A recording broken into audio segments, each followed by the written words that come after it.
Amém, amém, amém. Boa noite, irmãos. Boa noite a todos. A paz do Senhor Jesus. Amém.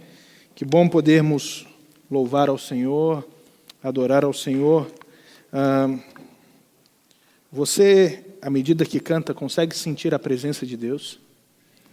Você consegue sentir a presença de Deus em cada letra, em cada estrofe cantada?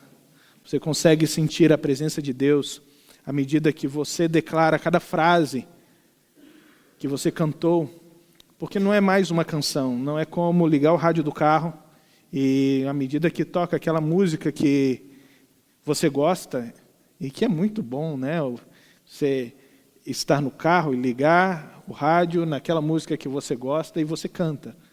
E às vezes essa música toca o seu coração e você não está muito bem, então você chora com aquela música, porque aquela música te traz recordações, né? Traz aquele saudosismo, e você chora.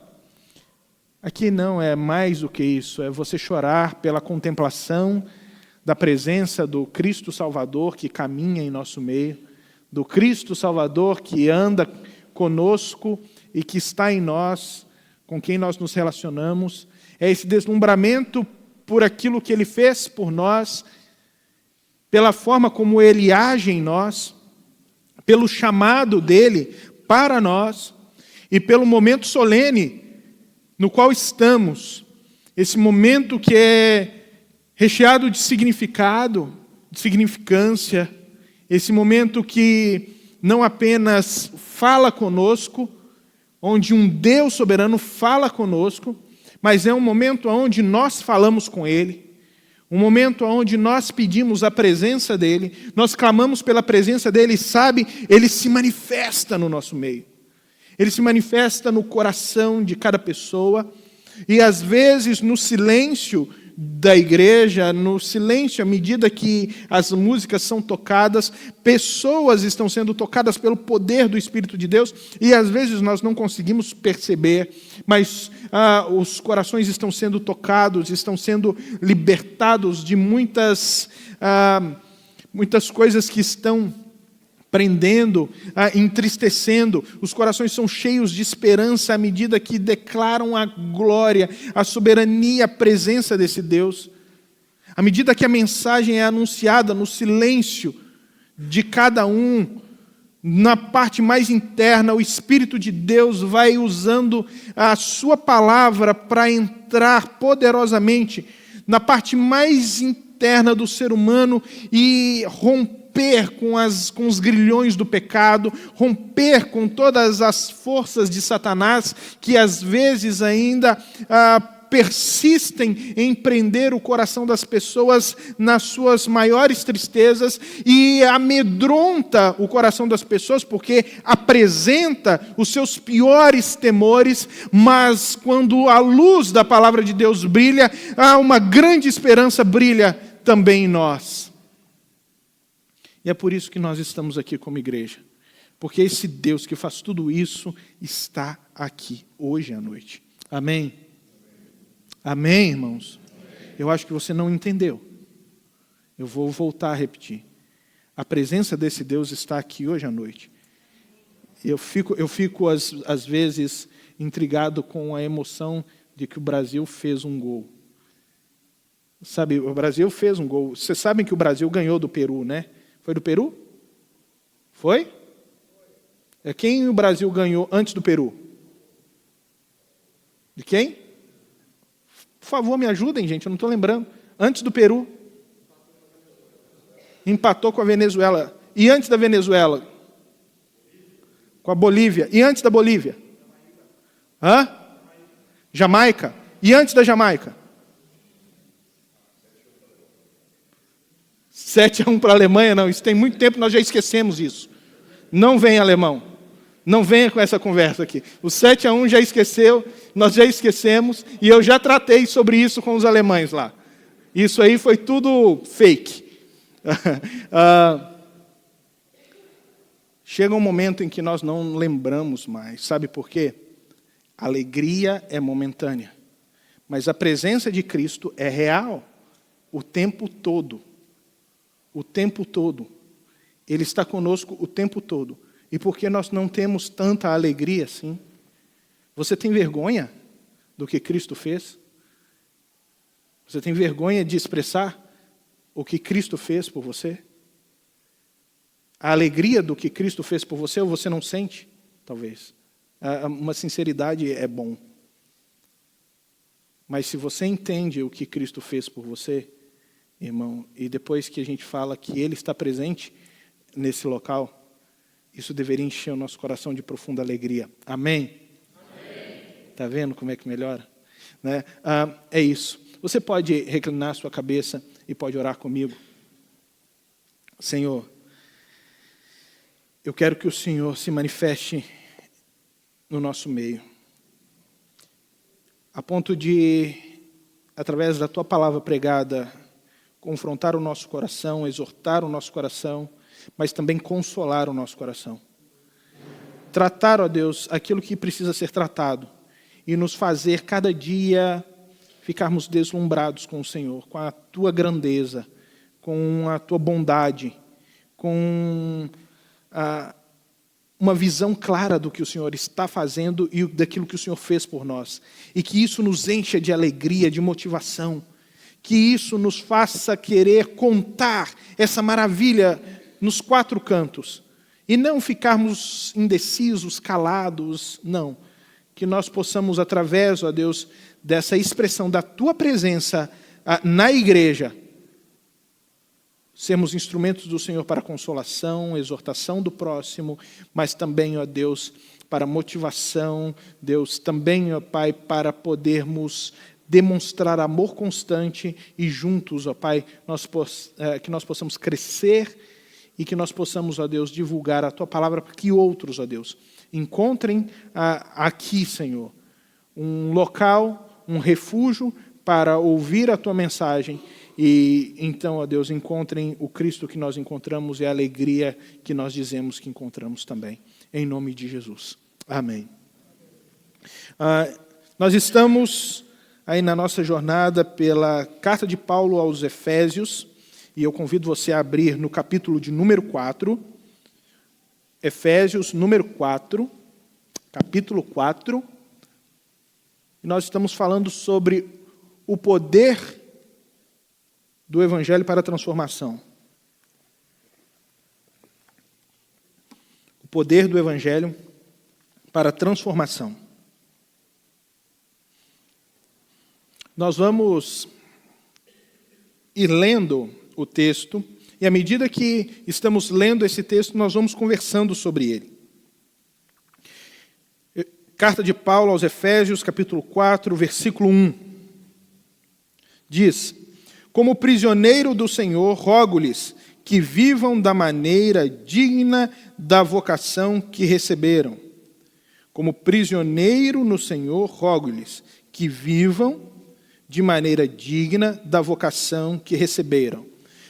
Paulo começa agora, depois de falar tudo a respeito de uma doutrina profunda, a respeito daquilo que Cristo fez por nós, depois de fazer uma exposição maravilhosa a respeito da ação de Deus por meio de Cristo para salvar o ser humano dos seus pecados e da condenação, agora Paulo vem mostrando a cada um de nós que essa fé, a fé nessas doutrinas, o conhecimento dessa doutrina, precisa ter uma ação prática, precisa ter um resultado transformador na vida do cristão. E aqui nós encontramos um grande problema, um problema histórico, porque quando nós olhamos para a história da igreja, nós vemos muitos extremos na história da igreja.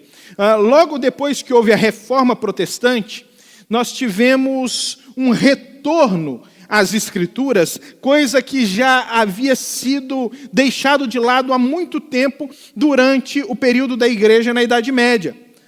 O período da Idade Média se tornou um período onde a igreja tomou o poder e ela gostou do poder temporal e acabou fazendo desse poder o veículo com o qual ela se comunicava com as pessoas.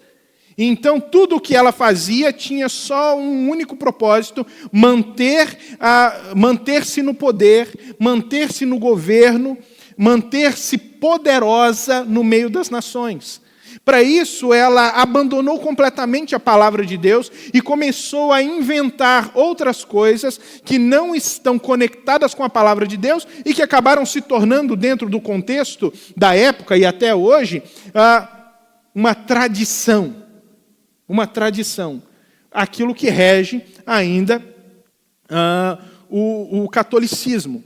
Porém, logo depois da Reforma Protestante, nós temos esse retorno maravilhoso às Escrituras. Elas foram redescobertas. É como Josias, que redescobre no meio dos escombros do templo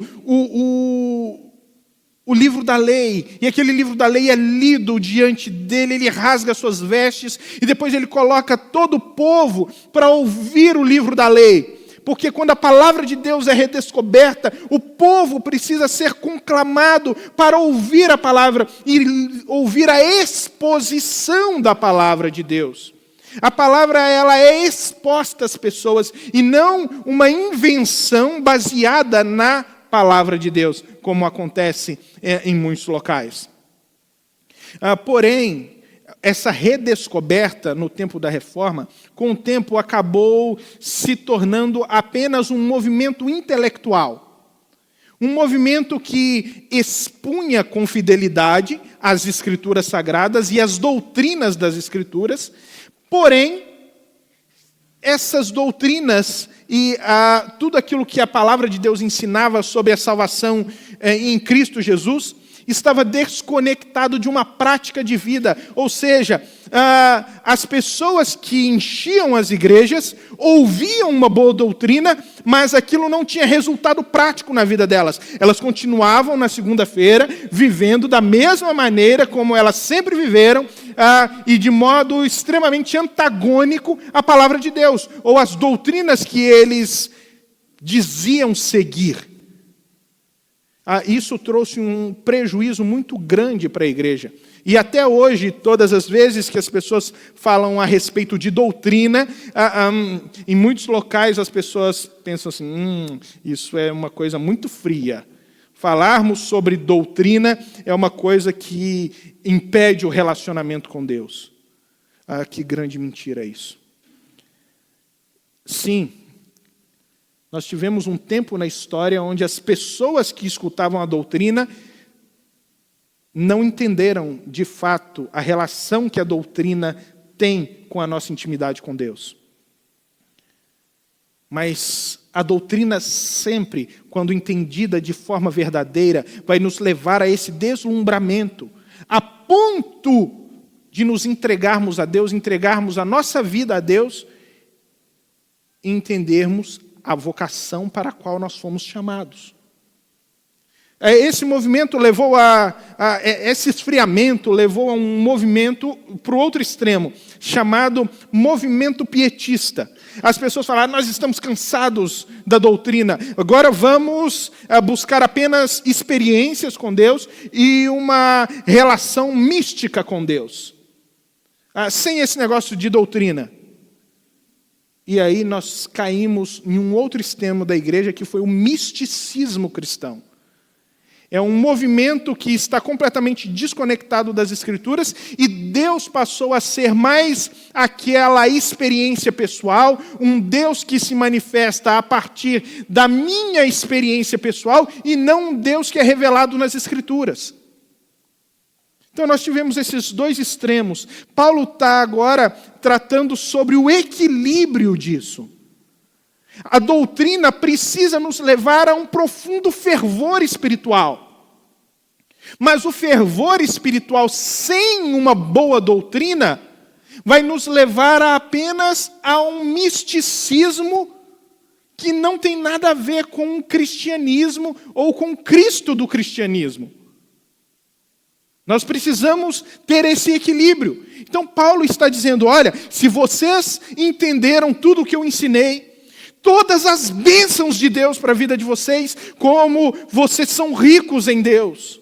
Não ricos materialmente, mas ricos espiritualmente, como Ele chamou vocês de forma eficaz, como Ele predestinou vocês para a salvação, como Ele elegeu vocês antes da fundação do mundo, como Ele pegou de dois povos que eram completamente inimigos e fez desses dois povos um só povo, que Ele chamou de igreja, como esse povo maravilhoso que compõe a igreja, e é uma igreja que está em toda a face da terra.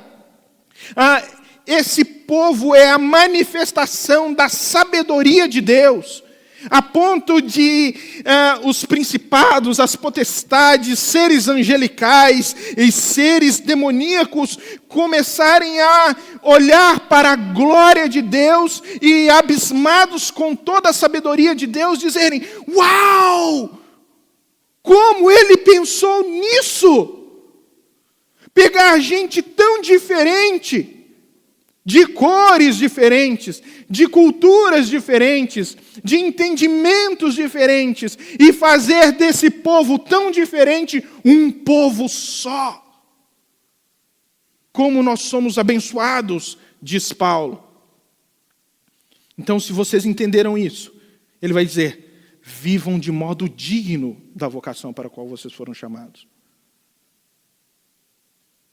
Vocês entenderam? Ele está perguntando. Vocês realmente entenderam a grandiosidade do chamado de Deus? Esse é o chamado ativo de Deus.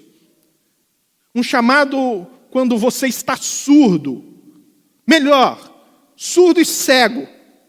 Melhor, surdo, cego e incapaz de se movimentar em qualquer direção. E de repente, Deus, Ele se manifesta e rompe a surdez, rompe a cegueira, rompe essa estagnação e faz com que você seja capaz de ouvi-lo, percebê-lo e andar através dele. Paulo vai exemplificar isso dizendo que nós estávamos mortos nos nossos delitos de pecado. E não tem mais um jeito mais profundo de falar sobre a nossa total incapacidade do que essa. Nós éramos completamente incapazes de fazer qualquer coisa, mas foi justamente enquanto estávamos mortos que Deus nos encontrou e nos chamou e nos trouxe de volta à vida. Agora é necessário nós olharmos para toda essa glória de Deus, para todo esse poder de Deus e falarmos: uau, que privilégio é o nosso, que gratidão eu preciso ter, como eu posso andar agora de maneira digna dessa vocação, desse chamamento. É como se nós fôssemos chamados por Deus para um projeto muito particular, no qual o Deus soberano tem um propósito específico, particular, misterioso, para a vida de cada um de nós. E Ele revela isso enquanto nós estamos envolvidos com esse universo chamado igreja. É na igreja que isso acontece. Uma pessoa não pode desenvolver os seus dons ou crescer espiritualmente sem que ela esteja no vínculo da igreja. Longe da igreja, essa pessoa, ela seca e ela morre. Por isso, Paulo vai dizer: vivam de modo digno com a vocação que vocês receberam. Sejam completamente humildes e dóceis. E sejam pacientes, suportando uns aos outros em amor. É aonde vai acontecer a relação do seu chamamento, o aperfeiçoamento do seu chamamento, a conclusão do seu chamamento, no meio das pessoas, no meio da igreja. É no meio da igreja que nós vamos entender todos esses sentimentos, atos nobres vindos de Deus para nós. Ele vai dizer: sejam completamente humildes, é um ato consciente, uma iniciativa nossa, é uma questão que nós encarnamos a responsabilidade de nos tornarmos dessa maneira, mas ao mesmo tempo somos condicionados pelo Espírito, fortalecidos pelo Espírito de Deus para sermos humildes. O que é alguém humilde? Humilde é alguém que sabe quem é e não pensa de si mesmo além daquilo que deve pensar. É simples. Isso é alguém humilde. Sabe quem é e não pensa a respeito de si mesmo além daquilo que deve pensar. Dóceis são pessoas mansas. São pessoas que realmente entenderam que foram encontrados por Deus e agora respondem às situações através de atos e posicionamentos inspirados pelo Espírito Santo e constrangidos pelo amor de Deus.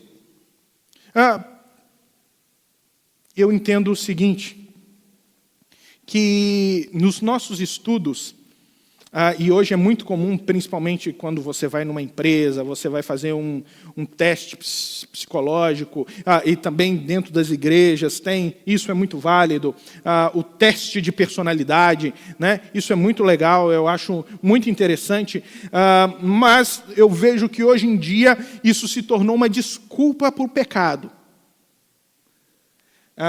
Nós temos os temperamentos, né? Você tem o fleumático, você tem o sanguíneo, né? O fleumático é aquele tranquilão, né? De boa, mas quando ele explode, ele mata todo mundo, né? Ele vira um homem-bomba. Você tem o sanguíneo.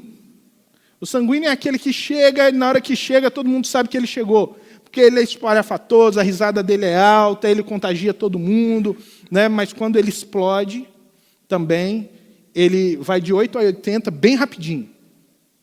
Você tem o colérico, né? O colérico é aquela pessoa que parece que ele é sempre ranzinza, sempre bravo, né? Ele tem posições muito firmes, né? Então, as pessoas sempre têm meio receio de chegar perto dele. Mas ele é um bom líder. Você tem, eu falei, sanguíneo, fleumático, melancólico. Você também tem o melancólico, que é aquela pessoa sempre mais chorosa, né? Ela está sempre meio para baixo. Lembra daquele desenho antigo que tinha um leão e a hiena vivia, ó céus, ó vida, ó azar, né? Então, é mais ou menos assim o melancólico. Mas é uma pessoa extremamente íntegra. Então, você tem essas pessoas com esses temperamentos. E, às vezes, nós usamos os nossos temperamentos e colocamos a culpa no nosso temperamento para agirmos de maneira errada. Aí vem o colérico e fala, não, eu estou bravo aqui, estou xingando todo mundo, explodindo com todo mundo, porque eu sou colérico mesmo. O sanguíneo vai de 8 a 80. Não, vocês precisam entender. Quando eu estou feliz, eu estou feliz. Quando eu não estou feliz, eu também não estou feliz. E a culpa é de vocês se vocês não me entenderem. Vocês é que têm que me entender, porque eu sou assim. E nós nos esquecemos que essa mansidão é algo que o Espírito de Deus, ele dá ao homem. E não é só o Espírito de Deus que nos dá, mas é algo a ser buscado, porque Cristo vai nos orientar. Sejam mansos e humildes de coração, como eu sou, ele vai dizer. Então, são posturas de vida nobres que o cristão precisa buscar. E nós precisamos entender que tanto a mansidão quanto a humildade não eram vistos como valores de nobreza na época de Jesus, nem na época de Paulo. Pelo contrário, eram vistos como uma postura de pessoas fracassadas. Humildade e mansidão era coisa de gente que vivia fracassado. Se você quer realmente ser alguém, ou queria ser alguém naquela sociedade, você precisava ter uma mentalidade acerca de si mesmo, uma visão acerca de si mesmo, quase que megalomaníaco. Você precisava se sentir melhor do que os outros. Esse era o padrão do Império Romano. Sinta-se melhor do que os outros povos. Os judeus, sintam-se melhor do que os outros povos. Vocês são sempre melhores do que os outros. E Cristo então vem nos ensinando, e Paulo repetindo aqui, que não, nós precisamos ser mansos e humildes de coração. E ele vai dizer, sejam pacientes. Tenha paciência. Aqui essa paciência também poderia ser traduzida como longanimidade. Quando você está prestes a perder a paciência, então você descobre que você tem mais um pouquinho de paciência. Aí você está prestes a perder a paciência e você descobre que você tem mais um pouquinho de paciência. Porque a sua paciência ela vai como um elástico, esticando, esticando, esticando. Então tenha uma longanimidade. Tenha uma paciência longa, tenha um longo ânimo. Tá? E, por último, aqui suportando uns aos outros em amor.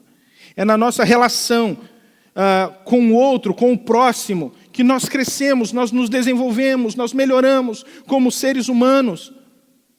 É entendendo que o outro que está ao nosso lado, ele tem dificuldades, ele precisa de nós, e muitas vezes esse outro que precisa de nós são pessoas que vão nos tirar do nosso conforto, vão nos tirar do nosso comodismo, vão nos tirar do nosso reduto de acomodação. Aqui, quando fala suportar uns aos outros, não é você ranger os dentes e falar, eu vou suportar essa pessoa porque não tem outra coisa para fazer. Mas se eu pudesse, eu vivia longe dela. Não. O suporte aqui é você se colocar por baixo, você suportar essa pessoa na sua necessidade. É como um soldado do exército, onde o amigo está ferido, e ele tem a possibilidade de fugir, ele tem a possibilidade de sair dali e guardar a sua própria vida, mas ele olha para o seu amigo e vê que o seu amigo está sem possibilidade nenhuma de salvar a sua própria vida, então ele se coloca por baixo do amigo e carrega aquele amigo, por mais pesado que seja, por mais difícil que seja aquela situação, ele vai carregando aquele amigo até tirá-lo da situação de perigo. Essa é a visão de Paulo. Então, olha, cuidem uns dos outros. A igreja é um lugar de cuidado, é um lugar onde nós manifestamos zelo uns pelos outros. É por isso que nós contribuímos, é por isso que nós precisamos nos interessar pelo sentimento do outro, é por isso que nós precisamos sair do nosso local de conforto, encontrar o outro na sua tristeza. Mesmo que seja um abraço. Você não tem desculpa para não se envolver com o outro. Você não tem desculpa para não se envolver com a vida do próximo. Entenda, isso aqui não é uma opção dada por Cristo. É a maneira como nós cristãos vivemos. Se você acha que você não pode se envolver com a vida do outro, porque você tem muito trabalho para fazer, porque o seu trabalho exige muito de você, se você não pode se entregar a um relacionamento, porque o seu trabalho está exigindo muito de você, repense o tipo de vida que você está levando. Cuidar do outro não é só uma questão de você se doar pelo outro, é uma questão de você se sentir vivo, de você entender que no final você não vai ficar sozinho.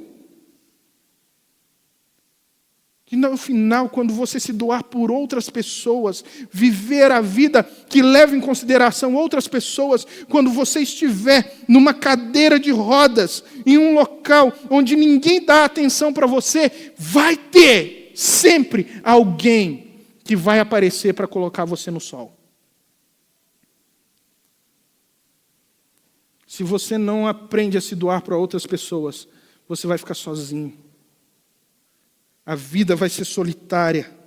E a vida do cristão não é uma vida solitária, é uma vida de corpo, de interdependência, onde todos nós cuidamos mutuamente uns dos outros. Como? Em amor. Nós suportamos os outros em amor. Não é um ato interesseiro, é um ato de doação, porque nós aprendemos o amor de Cristo, o amor do Espírito que é derramado em nosso coração, pelo poder do Espírito Santo de Deus. Então ele vai dizer, façam todo o esforço para conservar a unidade do Espírito pelo vínculo da paz.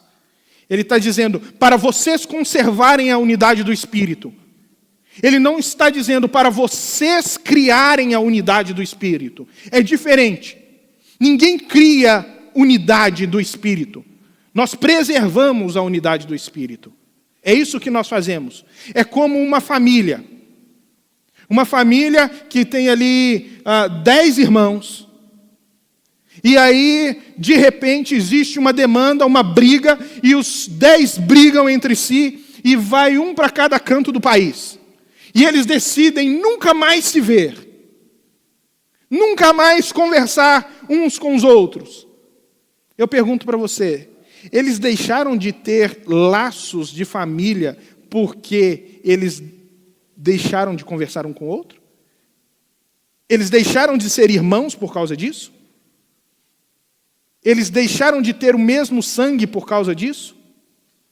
Então eles não deixaram de ter vínculos, mesmo que estejam longe um do outro. Mas se no momento da briga, se no momento da discussão, o vínculo da paz, o elo, aquilo que nos liga, a paz, é preservado, o corpo de Cristo, ele ganha um potencial enorme para crescimento, para divulgação do Evangelho, para promoção da glória de Deus. Porque a paz sempre nos levará a termos atos de amor, de cuidado uns pelos outros, de zelo uns pelos outros. Nós precisamos preservar a paz. As brigas, as demandas que existem às vezes entre nós, essas demandas precisam ser deixadas de lado. Isso envergonha o nome de Deus.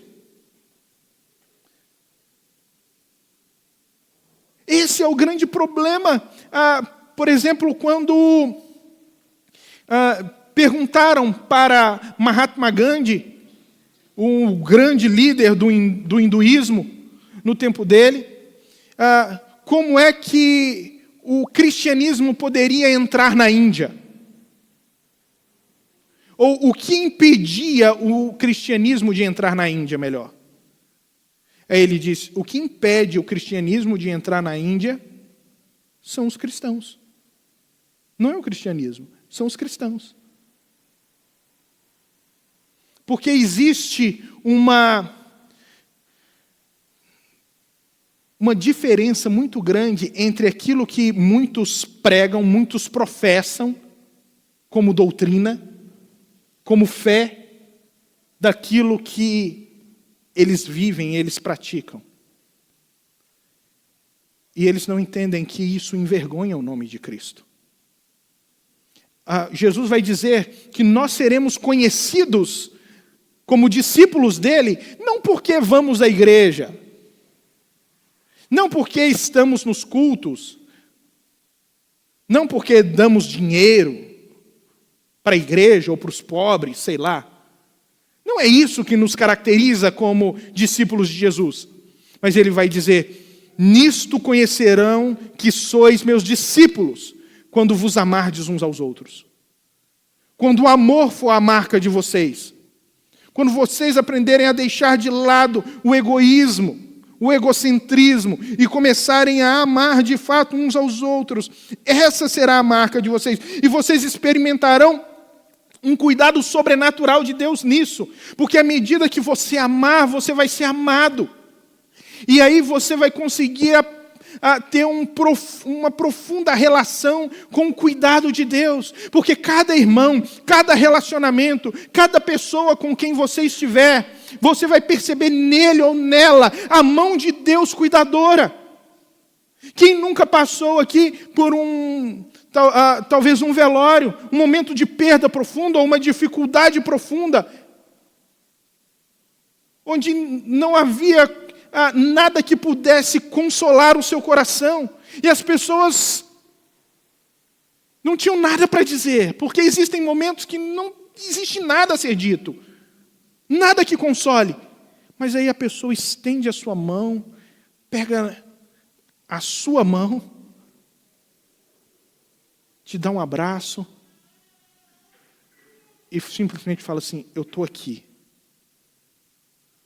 Eu estou aqui. Eu me lembro de um tempo atrás, no meu ministério, onde algumas coisas estavam muito difíceis e realmente eu havia pensado em ir para outro lugar. E eu lembro que o meu mentor na época, o pastor Edson Brandalize, ele veio a Cascavel, mas ele veio depois de uma reunião que nós tivemos. Nós tivemos uma reunião dos pastores da nossa regional e então eu expus algumas questões e alguns deles tentaram trazer para mim aquilo que eu já sabia. Tentaram falar: olha, a Bíblia diz tal coisa. Eu falei: eu sei o que a Bíblia diz, eu só não estou sentindo isso. Não, mas você precisa sentir. Não, mas eu não estou sentindo. Aí eu saí da reunião e vim para Cascavel. E o pastor Edson Brandalize, ele veio logo depois. E ele se sentou comigo e com a minha esposa na sala da minha casa e ele falou assim: me conta de novo o que está acontecendo. E eu contei para ele o que estava acontecendo. E a única coisa que ele fez foi, daquele tamanho todo, para quem o conheceu, começar a chorar. E ele começou a chorar na minha frente. Ele falou: eu não sei como ajudar, eu não sei o que fazer, eu não sei o que falar. E eu falei para ele: você já me ajudou. Porque às vezes o que nós precisamos é só gente que sinta com a gente. Gente que fale: você não está sozinho, você não está sozinha. Nós estamos com você. A igreja precisa ter esse ardor, esse amor, sabe, esse fervor pelo cuidado das pessoas, pelo pastoreio mútuo.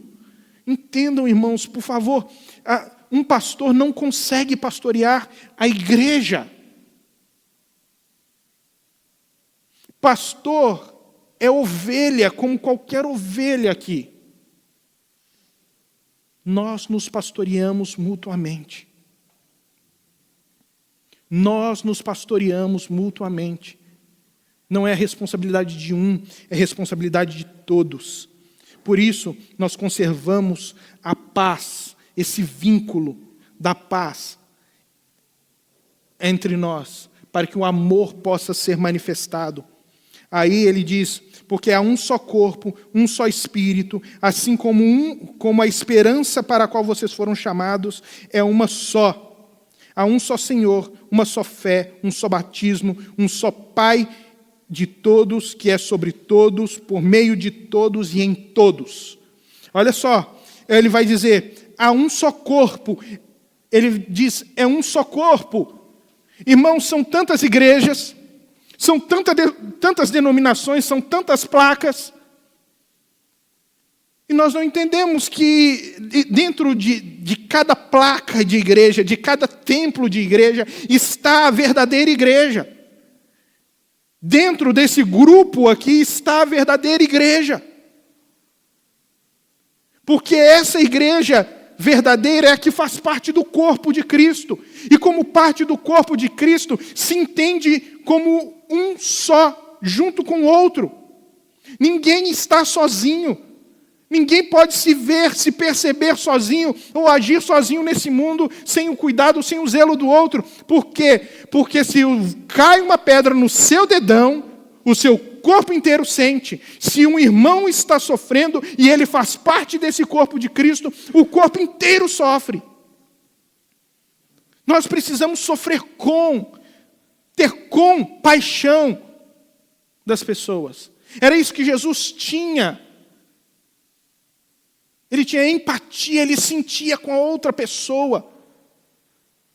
Como aquela mulher que estava saindo, da cidade de Naim, com um cortejo fúnebre, porque havia perdido o seu único filho, e Jesus está vindo na contramão com uma outra multidão, enquanto as carpideiras choravam do outro lado, aquela multidão que havia visto Jesus fazer milagres, estava glorificando a Deus do lado de cá, e todo mundo que estava alegre aqui, estava alheio ao que acontecia do lado de lá, mas Jesus não, ele estava atento ao que acontecia aqui, e atento ao que acontecia lá, e de repente ele olha para lá, e no meio da multidão da alegria, ele percebe a tristeza daquela mulher.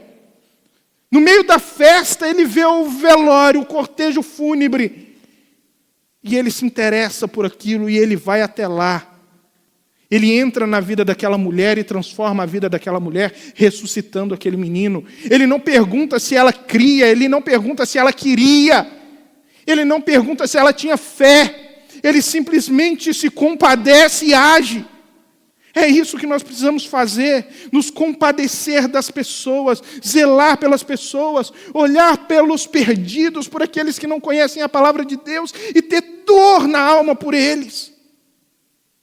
Dor na alma, porque pessoas estão se perdendo, estão vivendo uma vida longe de Cristo. Então há um só corpo, nós chamamos pessoas para compor esse corpo, um só Espírito.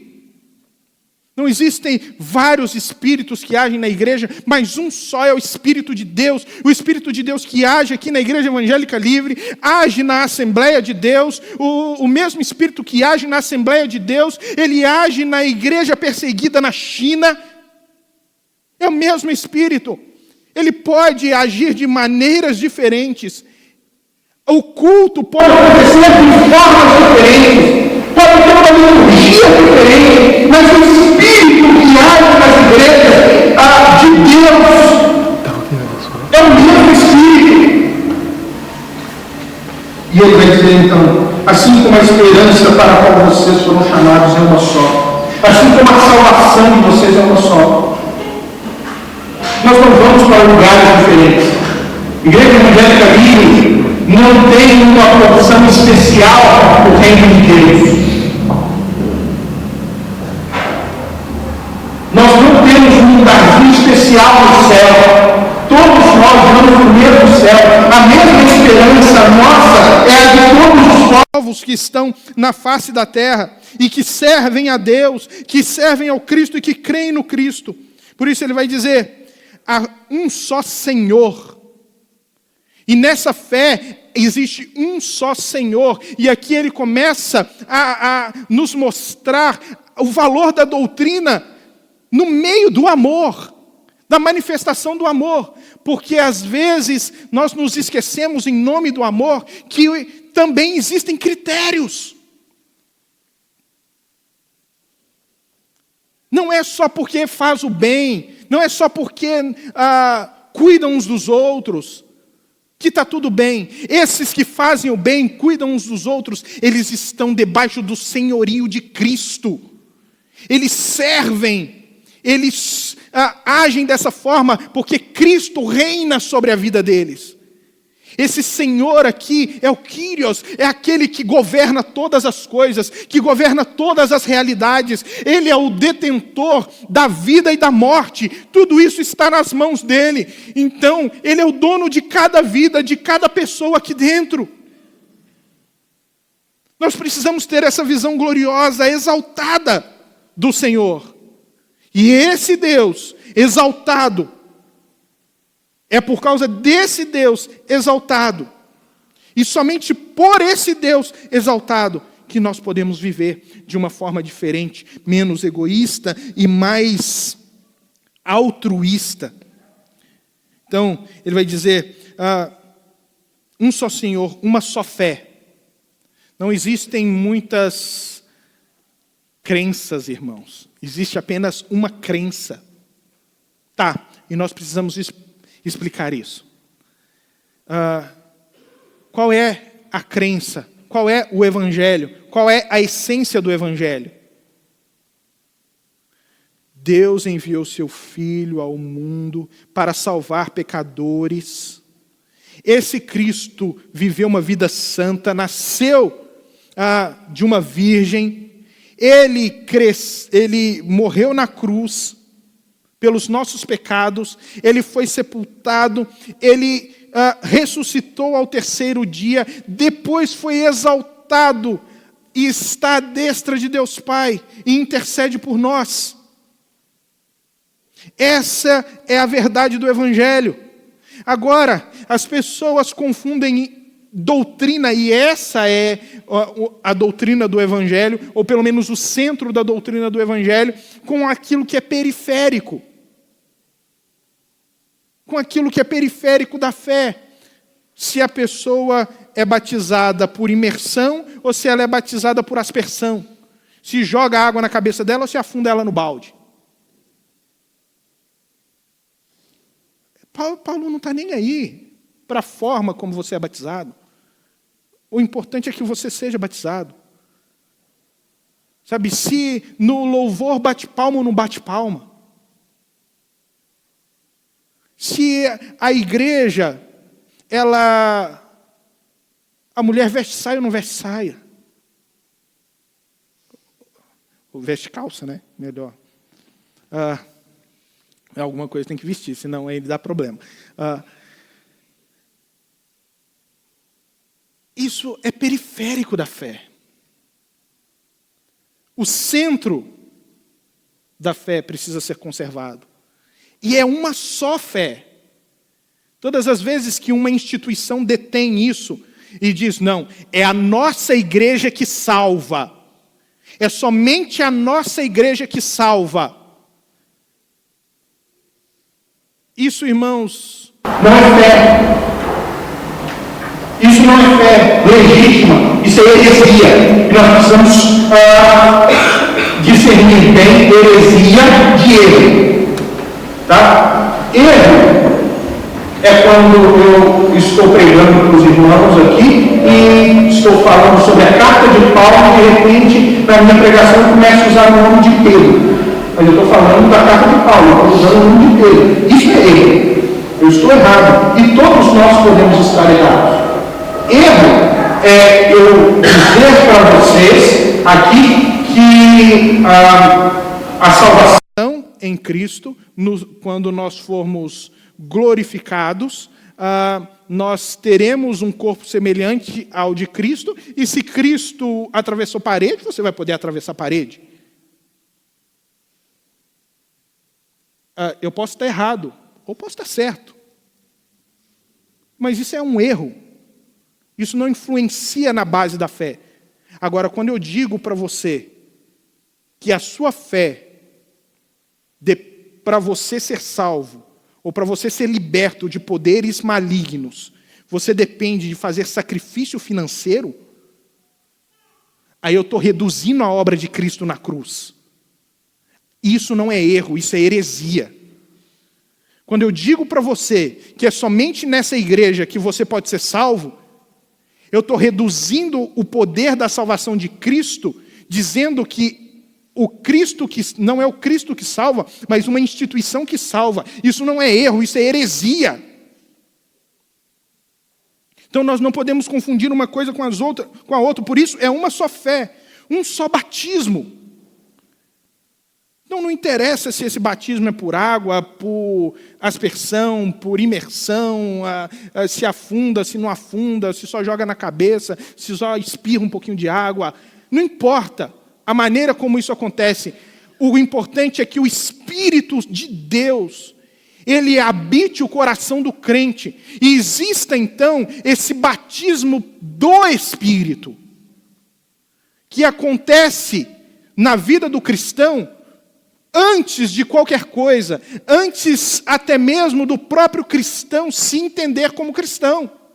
Porque é esse enchimento do Espírito que popularmente nós chamamos de batismo do Espírito, que gera em nós uma nova vida em Cristo e muda as nossas convicções a ponto de nós querermos nos aproximar desse Jesus.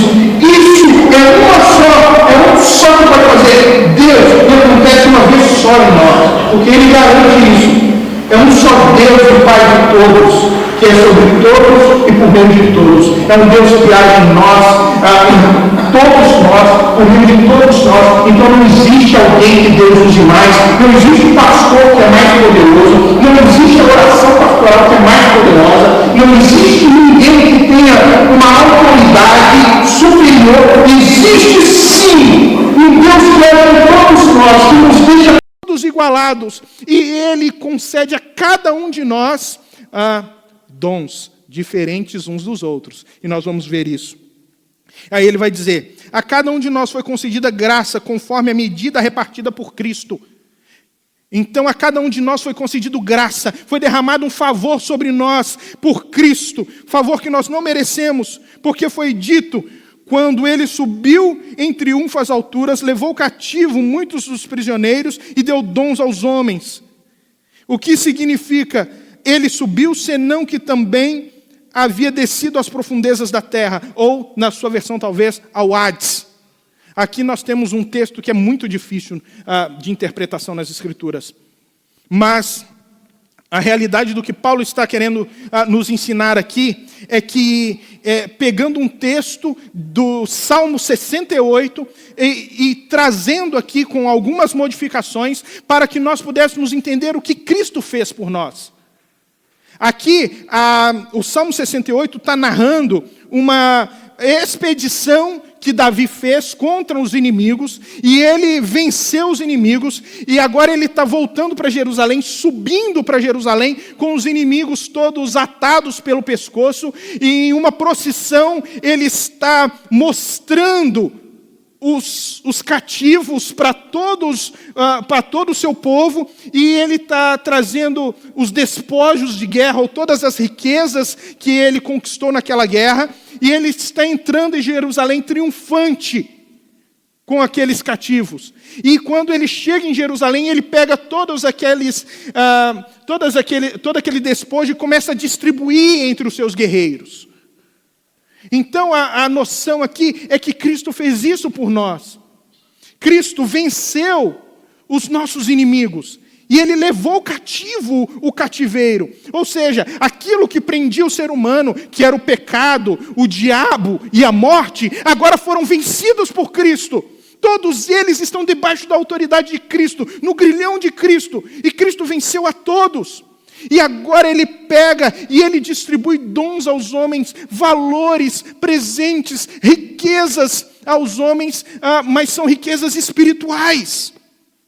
Esse Cristo que subiu, que é o vencedor, e aqui é a noção do Cristo que à medida que subia era triunfante, ele também desceu ao Hades. O que é desceu ao Hades? Muitos acham que é o inferno, né? Porque na tradução do credo apostólico foi colocado inferno, mas erroneamente Hades ali não é inferno. A noção do Hades é a casa dos mortos, ou seja, ele foi sepultado, é sepultura. Ele morreu. Cristo morreu de fato. E por que isso era importante? Havia uma heresia crescendo nas igrejas de que Cristo era só um espírito que andou. Ele não veio em carne. João vai tratar isso na sua primeira carta. Ele vai dizer, todo aquele que não confessa que Cristo veio em carne é do maligno. Então ele vai dizer, Cristo foi sepultado, espírito não pode morrer, espírito não pode ser sepultado, somente aquele que veio em carne. Então ele está dizendo, esse Cristo é verdadeiro, ele morreu por vocês, não é um espírito que caminhou sobre essa terra, é um homem verdadeiro com quem você se relaciona. Então ele vai continuar, aquele que desceu é o mesmo que subiu, acima de todos os céus, a fim de encher todas as coisas. Agora esse que subiu, ele reina sobre todas as coisas. Ele reina sobre a minha vida, ele reina sobre a igreja, principalmente. E aí ele diz, ele, esse que subiu, que reina sobre todas as coisas, designou alguns para apóstolos, outros para profetas, outros para evangelistas, outros para pastores e mestres, com o fim de preparar os santos para a obra do ministério, para que o corpo de Cristo seja edificado. Ou seja, ele agora distribuiu dons entre a igreja. Sabe, se você não entendeu ainda que você tem um dom, que Deus derramou um dom sobre a sua vida, específico, para você atuar dentro dessa igreja, para você contribuir dentro dessa igreja com o avanço do reino de Deus. Você não descobriu ainda todo o seu potencial em Cristo Jesus. Todos nós fomos dotados de dons. E não confunda dons com capacidades ou talentos. Tocar música é talento. Falar bem em público é talento. Dom é algo que é dado pelo Espírito Santo para que você possa atuar na igreja. Cantar é talento, tocar bem é talento. Agora, você atuar por meio do Espírito na igreja, para o crescimento, para a edificação do corpo, isso é dom. E todos nós recebemos. Ele vai falar de apóstolos e profetas. Entenda, ele não está falando sobre cargos. Não existe hoje em dia mais apóstolo como título. Vou falar com todas as letras. Não existe nos nossos dias mais apóstolo como título.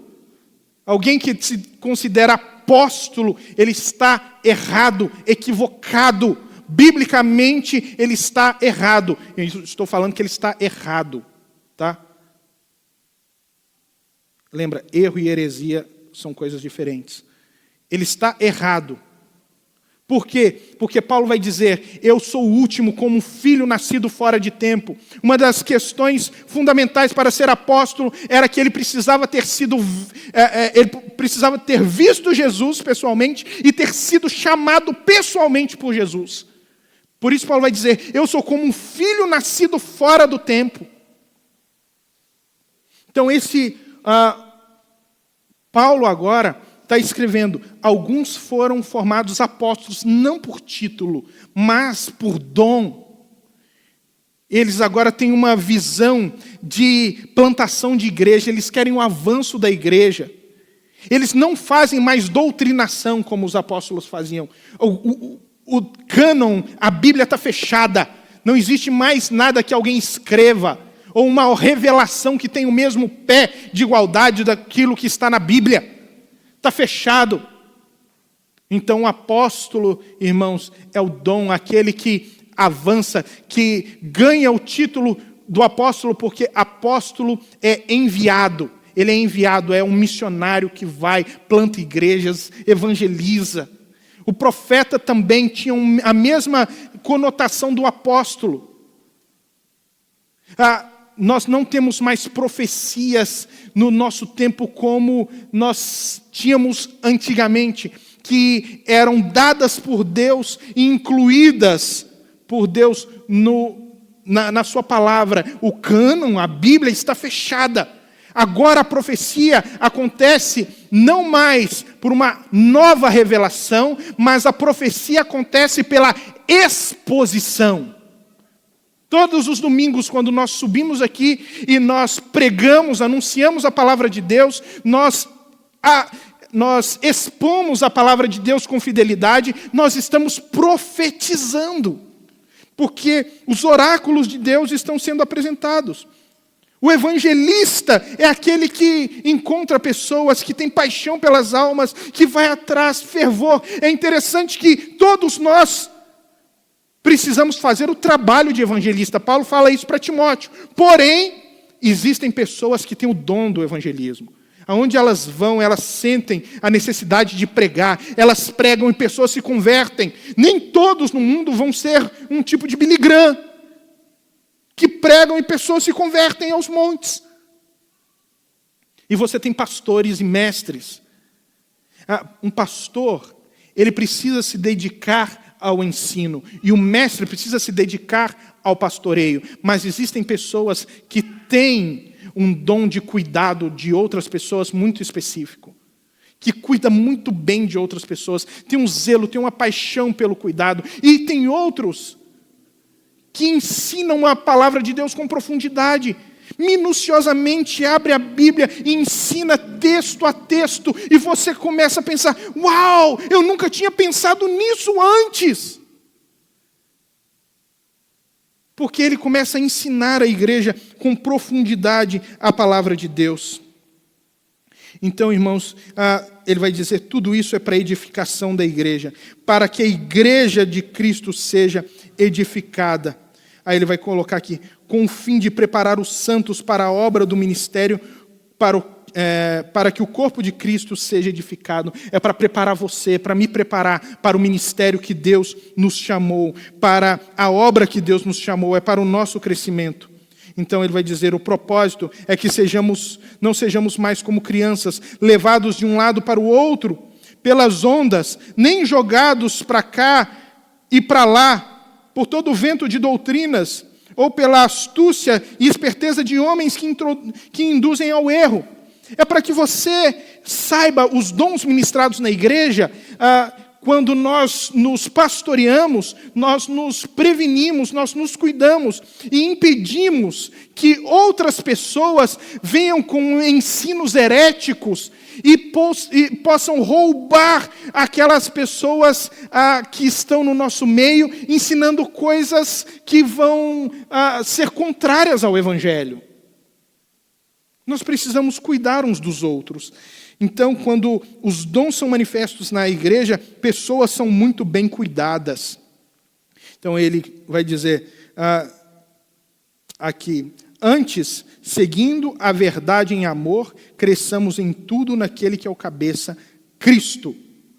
Então, nós temos um propósito, andar em verdade, boa doutrina, em amor, boa prática, e assim nós crescemos em Cristo. Boa doutrina e boa prática. Aí ele, dele, todo o corpo ajustado e unido pelo auxílio de todas as juntas, cresce e edifica-se a si mesmo em amor. Em Cristo, quando estamos em Cristo, todo o corpo edifica-se a si mesmo. Todos nós nos edificamos a nós mesmos. Todas as juntas contribuem para o crescimento. Unidos, contribuem para o desenvolvimento desse corpo. E esse corpo edifica-se a si mesmo, ou seja, se fortalece. Esse corpo mantém-se firme e forte, porque todo ele está contribuindo para o seu próprio desenvolvimento, à medida que cada parte realiza a sua função. À medida que cada um realiza o seu papel. Eu pergunto, dentro do corpo de Cristo, ou dessa parcela do corpo de Cristo que está aqui essa noite reunida, como você pode contribuir para o desenvolvimento do reino de Deus com o seu dom nessa igreja? Como Deus quer usar você com o seu dom nessa igreja? Sabe, nós contamos muito com isso. Nós contamos muito com o seu dom para o desenvolvimento dessa igreja e para o avanço do reino de Deus nessa cidade. Que Deus nos abençoe. Vamos orar?